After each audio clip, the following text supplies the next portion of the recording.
Did you ever hear the tragedy of Star Wars Galaxies?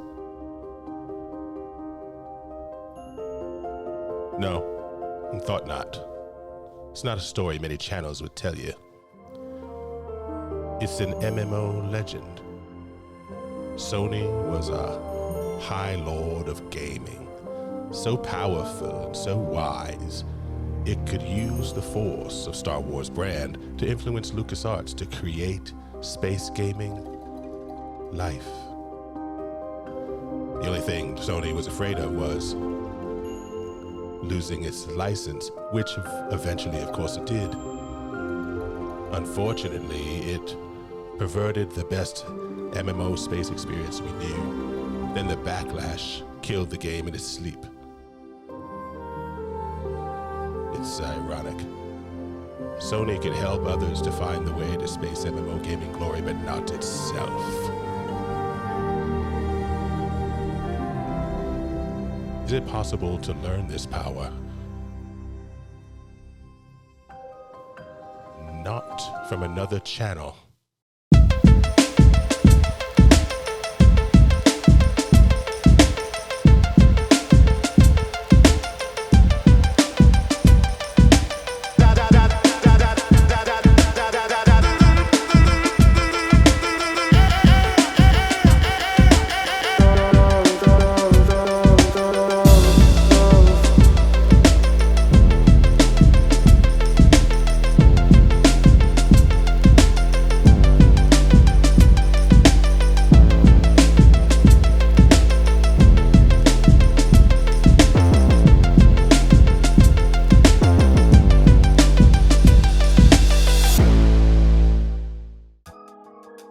Star Citizen is a space-themed universe sim, a massively multiplayer online game for Windows PC, developed and published by Cloud Imperium Games.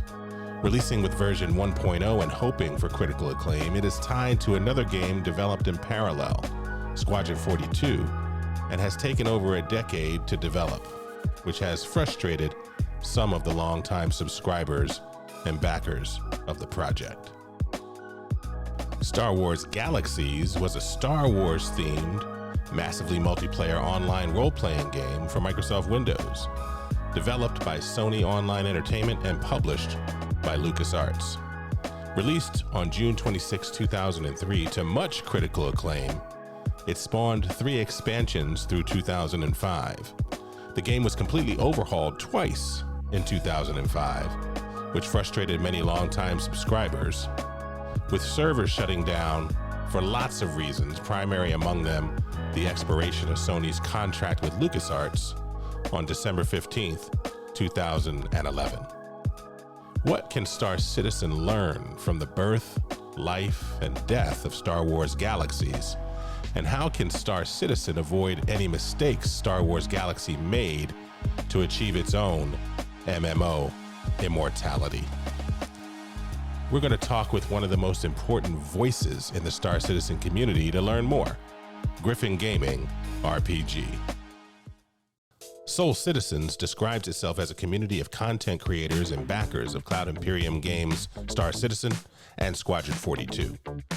I found Soul Citizens to be a place where the forging of beloved community, where injustice is no longer found and where loving kindness prevails, is what at first appears to be the natural ongoing work of Soul Citizens, but really is the result of the concerted effort of folks like Griff to curate that type of community.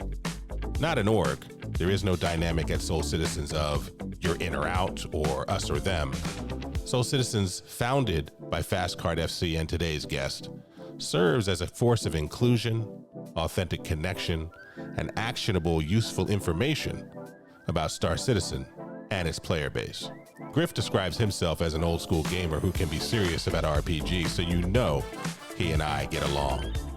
And he was there when Star Wars Galaxies began. Let's hear him describe the compelling nature of those early days.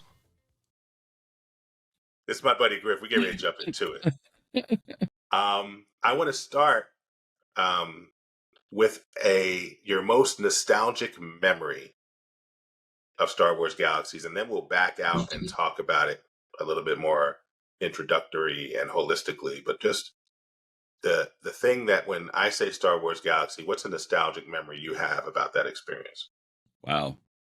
I mean, it, there's two memories, right? The very first one is just saying Star Wars, right? That alone, in and of itself, evokes a lot in me. Dun, dun, dun, dun, dun. Star Wars Galaxies, this isn't just a game, it's an online universe. You can always log on. There's always something new there for you. It's a persistent world. Who hasn't wanted to visit Jabba's palace? And in there you can meet Jabba the Hutt, Han Solo, the Emperor, Luke Skywalker. I can actually talk to these people. The world is a living, breathing, thriving place. You can go visit Naboo, Tatooine, and Endor. There's no beginning and no end. 24 hours a day, 7 days a week. The galaxy just keeps on moving. It's the total Star Wars experience. I'm one of those people who have been around long enough to say that I was there when the very first Star Wars film came out, and I remember the anticipation and the excitement of being taken to a galaxy far, far away.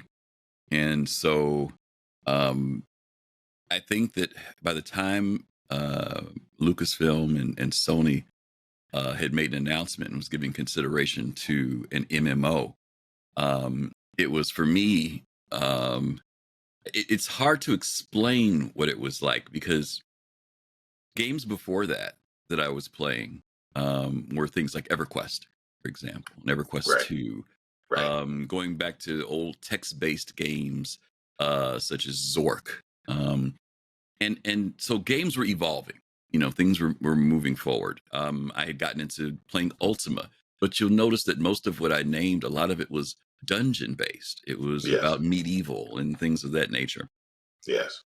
And so this idea of going from a multiplayer fantasy role play AD&D style game to now that same medium being taken into not only space, but a space that was familiar to me as a moviegoer, as part of pop culture, and actually in some ways even bridging a gap, because after episodes 4, 5, and 6 came out, we had a period of time where there were no films, and so Lucasfilm had already produced several successful games. They had started their own development company, but then they hear about this thing of them merging with Sony and creating, because everything else they did was single player, but now Right. they've got this world that you're going to step into, and so tremendous excitement, tremendous anticipation, and all I can tell you is I remember that launch, I think it was 250,000 people, on day one. It subscribed to playing this game. Yeah. When you first went in, what was that experience initially? Yeah. I think that the thing that was so different about Galaxies, and I didn't realize this until this is, of course, this is things you reflect on afterward.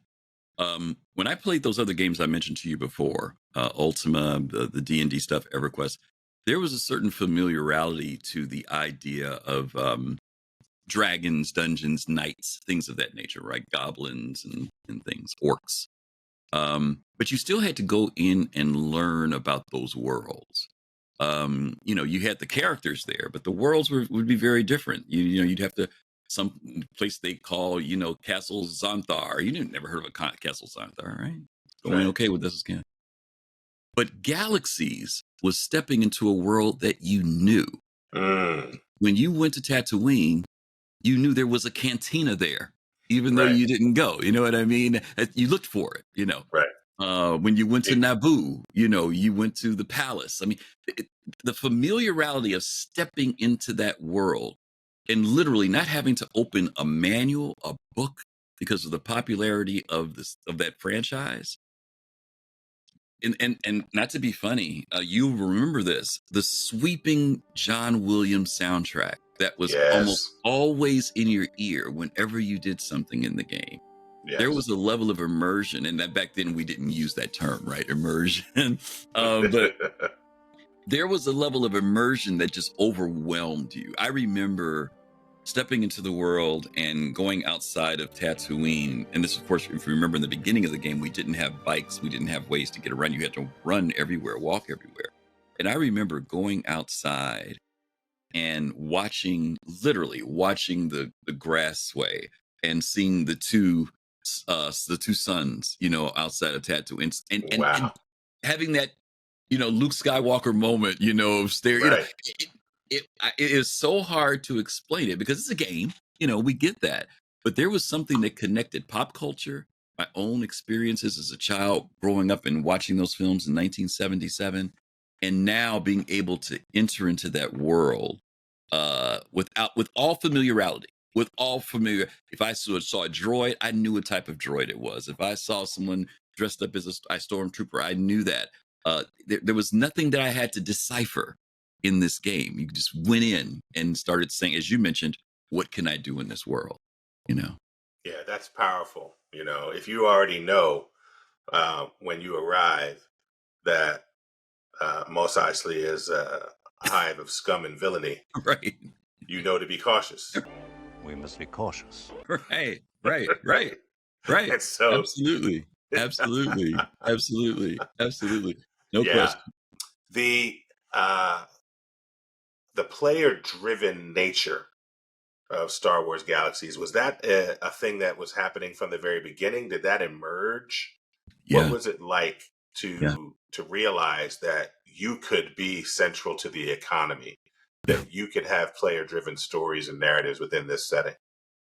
You know, it's interesting. There's a great video that was done by GDC, a post-mortem video on Star Wars Galaxies. And it was probably one of the most insightful videos I've seen. I've seen a lot of folks who've done their homework and put out mini documentaries on both the success and the decline of Star Wars Galaxies. But this GDC piece was one of the head developers and another developer who worked at Sony and worked on the project.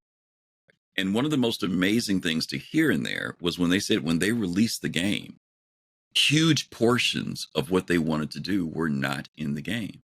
Right. Now we have to take into consideration this is not like today when we get a video and it's not done and then they can upload a patch, you know, and something else can come in online. This stuff was given to us on CDs.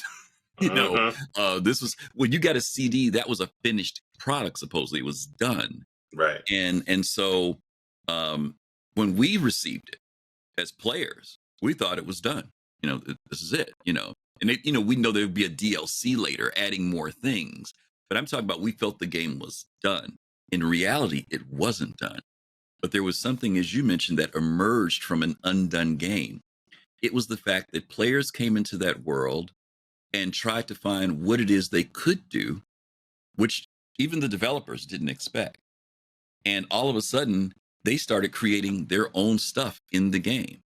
Part of it was the economy. Part of it was the idea of people doing as much building as they did, building towns and things like that. They thought that was going to be a side thing. You know, they were saying, oh, all the missions we need to put in, we don't have them here. And all the gameplay mechanics, we don't have, stuff is broken. And the players still worked around it and figured out a way because they wanted to just live in that world. I mean, don't get me wrong. People were, of course, when you see Star Wars, the first thing you want to think about is, you know, flying an X-Wing fighter or a TIE fighter, right? Or taking out a lightsaber. Right. But there were players who that wasn't their primary goal. It was something. But there were some people who wanted to be freaking moisture farmers. You know, that's what they wanted to do. Some people wanted to, as you know, work in the cantina. Right. That's what they wanted to do. And these are supposed to be supportive roles to the main roles, but instead these things became the things that people quickly embraced. And so you'd have and did day in and day out, right? Oh, you'd have the musician that would come sit in the cantina, and that's all they did that day. Would sit there and talk to people and play in the cantina. You know, they weren't worrying about some mission taking them over to Dathomir or someplace to do something like that. They maybe never left Mos Eisley, as you said. So there was this weird thing that happened that even the developers didn't expect. And that weird thing is also what sustained the game while they were trying to build out the new DLCs and the new features and everything else. It actually gave them breathing room, a little bit more time, because Sony did not want to give them time. They told Sony, we need at least another year. And Sony was like, you've got 2 months. And that's the negative side to working with publishers. When they've got their marketing and it's been put out there and stuff, there is no turning back, you know. Right. And the devs were telling them, being very upfront, it's not ready. And Sony said, put it out. We'll figure it out later, you know. Sony, then decade and a half later, with No Man's Sky doing the same thing. It's like Yes. they haven't learned their lesson. Yes. And not just them. I mean, think about how many other companies we've seen push things out when they're not ready with the attitude of, we'll fix it later. Right. Or don't worry about it. Or in the worst case scenario. Yeah.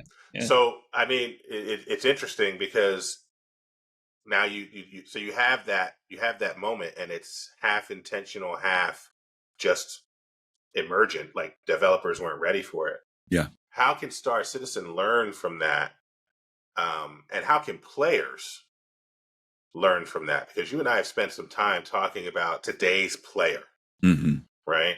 And how sometimes it's a little frustrating that that muscle is underdeveloped. The muscle of, well, I'm enjoying this setting. Let me go figure out what I can do. Yeah. Right. Versus I'm waiting to be presented with curated content in every scenario and setting. Yeah. If players hadn't done that in Galaxies, things would not have emerged the way they did. Yeah. Right. How do you think that applies to Star Citizen today? You know, in comparisons of times, our approach to gaming and even gamers' approach to gaming has changed dramatically. We're talking 21 years, right? Since that time, 2003 when the game was launched. The demand for putting out the game back then was based upon Sony, not the players. The players' voices were not that integral to when Sony was going to put that game out. So Sony made a corporate decision to say, this is when we want the game to go out. We've got shareholders, we've got money invested, we want to see something come back. Lucasfilm had been known traditionally for being groundbreaking in the games that they had produced, whether it was X-Wing, TIE Fighter, whether it was, I can't remember the one that had the ball. It was, oh God, I know why I can't think of the name. There were two of them. They had an alien game where you used to use the ship and land. It was like the very first, not vector graphics. God, what was the name of it? What did they call that graphics? I'll think of it in a minute. I'll look it up. But they had done very much on a technological level, groundbreaking stuff. So obviously when they get to Star Wars Galaxies, this is kind of like their opus at that time. Right. You know, this is like a huge thing for them to do.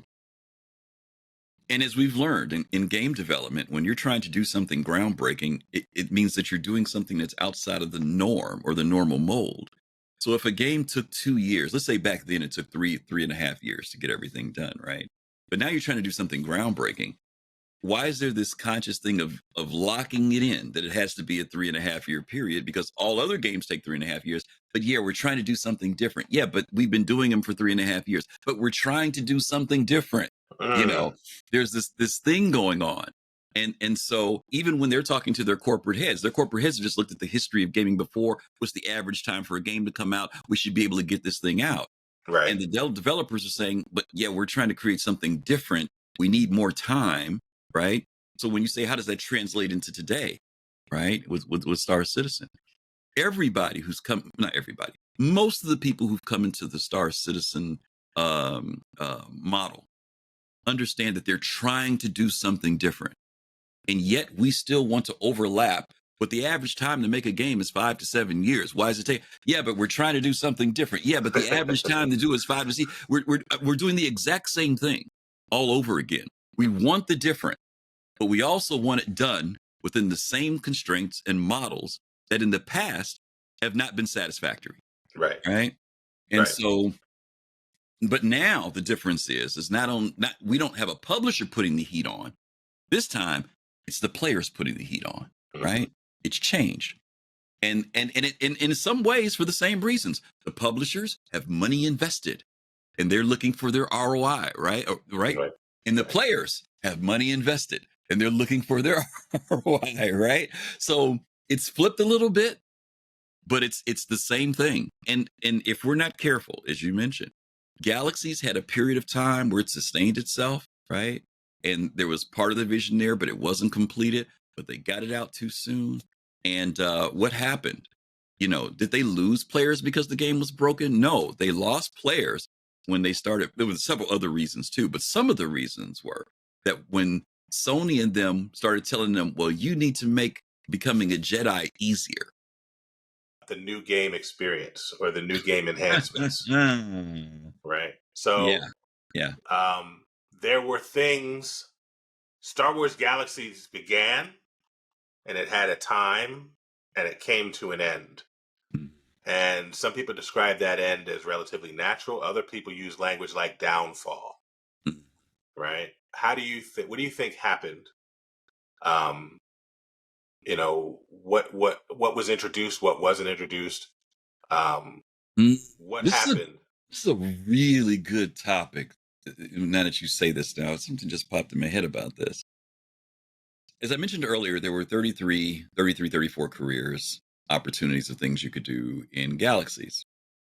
Jedi was outside of that, but it was one of the careers you could eventually get to.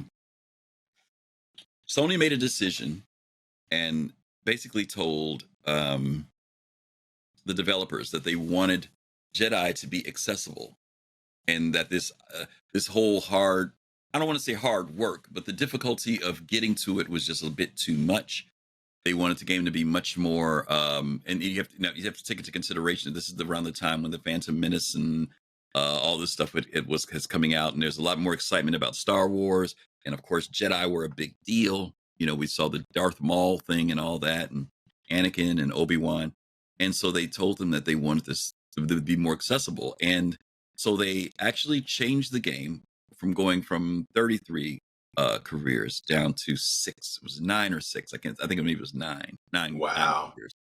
So that was what they called we called the NGE, the new gaming and enhancements or experience, some people say. And one of those 9 was that you could start out as a Jedi. And so all of the various careers got condensed down. Some were merged together. Some were gotten rid of completely, like the creature handler, which there were people who used to go out in the world and find these creatures and raise them. Some of you guys who play Ark and other games, you know about raising creatures and stuff. People used to raise them to sell them for mounts, or they would have them as battle animals if they went into fight. Well, that career disappeared. And some other ones got merged into other ones. And so it went down to these 3 main professions that had certain expertise options, basically. When Jedi were reduced to being you could just pick it if you wanted to, there were some things you still had to do, but you didn't have to go through all the stuff you did before to get to it. It made the world become more populated, because obviously, as you mentioned, Jedi were popular. And people wrote on that. You know, it wasn't about coming into the Star Wars world as much as it was about coming in to be a Jedi. Right. And it shifted things in the game. The reason why I say that's kind of critical is that if you decide to make something, it wasn't even about being OP, but just where the central focus goes there, and neglect the other areas being developed, so that you make these other areas just as desirable as this Jedi thing, right? You're gonna have a problem. And in Star Citizen, that often can happen. We will make something so desirable, whether it be an F8 Lightning, right? Or whether it be a certain type of gameplay. And we don't care about those other side ones, because we just care about this one. And it's okay for you to just care about that one. I'm not saying that's a problem. All I'm saying is that if there isn't balance, if you want to use the term from the Star Wars culture, so you know, if there isn't balance in the Force, we need balance in the Force, right? Even in here, you know, medical should be just as exciting for the person. The person who's a medical person should be just excited about that as the person who becomes the Jedi. You know what I mean? Right. The guy who's the farmer should have the same level of excitement and engagement and depth as the person who becomes the Jedi, right? And let's go to Star Citizen. The person who's the cargo handler should be just as excited as the person who's the mercenary. The pirate person should be just as excited as the person who's a traitor. You know what I mean? They all need to have some form of balance. Now, I'm not talking about balance between each other. I'm talking about the enriching feeling of playing any of those areas for players, right? So that people don't feel that their area is neglected. In fact, there's so much stuff there, you don't have time to worry about feeling if it's neglected. If you've gotten this far, you've made it to the end of another Serious Fun video. Thanks to GriffinGamingRPG, as always, for his unique insight, transformative submissions, and for the work he, Fastcard, and others have done to build beloved community over at Soul Citizens. My guess is that you definitely care about this space gaming stuff like I do. Maybe, just maybe, you care about this channel as well. I use the YouTube platform to explore big questions in gaming, use Twitter for hot space opinions, and use Twitch to play the space, sword, sport, and cyber games we all know and love. Do me a favor and like, subscribe, and share Serious Fun content liberally across all those platforms. Finally, if you want to get this type of video first, before it hits YouTube, check out our Patreon at the link in the description below. For as little as $1 a month, you gain access to some cool benefits as well as our org, which is innovatively and excitingly called a pretty cool org. Until next time, see you soon and take care.